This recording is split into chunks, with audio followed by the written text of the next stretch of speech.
My name's Curtis Johnson. I'm from Fresno, California.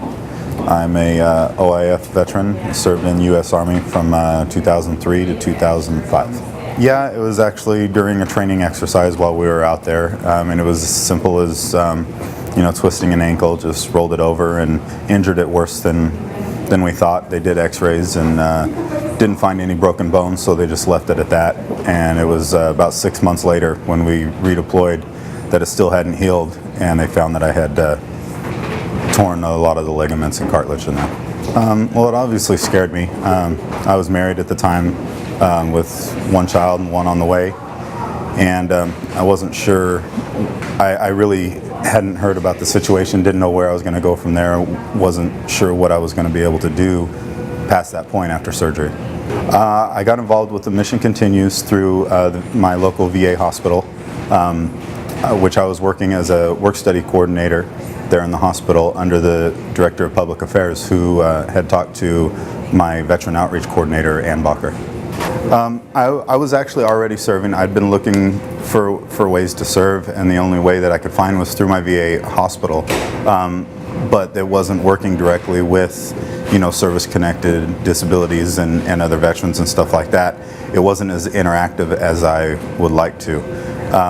So I was really thrilled when I found out about the Mission Continues, being able to serve with other Iraq veterans. I wasn't able, there was not a big population that I knew of where I was at. So the process was actually fairly quick. I met Eric when he came down to the Central Valley for their kickoff event. I had just found out about a week prior. So after that point I submitted my application and became a fellow within a month. After what I started doing with my fellowship is actually an ombudsman within the VA hospital for other OIF, OEF veterans that were returning. But shortly after I started that, I realized there weren't enough people that knew I was there. So I kind of transitioned into an outreach person rather than just a contact. And so now I've created a team of 8 other work-study students in my program. I've created a team called the OEF OIF Peer Outreach Team out of the VA hospital there, and they've been very supportive of me.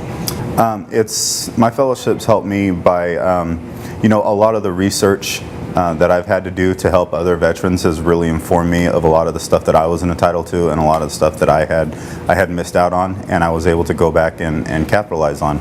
So by helping others, it has really kickstarted my own journey with my disabilities and my rehabilitation. My mission continues by serving in the fellowship, serving my veterans that are coming home, and at this point I have been able to transition from the VA hospital to my local Disabled American Veterans chapter, and I'll be serving as a district service officer. The fellowship has really meant a lot to me. Especially in these hard times with the economy, a lot of the skills that I learned in the military, professional skills, were no longer applicable with my disabilities. So the Mission Continues has really given me time to learn new skills and to retrain me in other areas. And through the fellowship program, I've been able to, again, learn new skills that I could apply to a new job and continue serving in the community.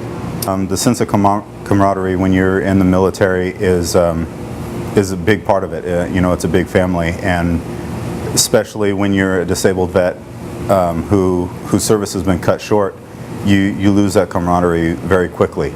And so to come back to an organization like this and re-link up with a lot of these people that have been in the situations that you can talk to, and really feed off of each other's energy and become inspired by them.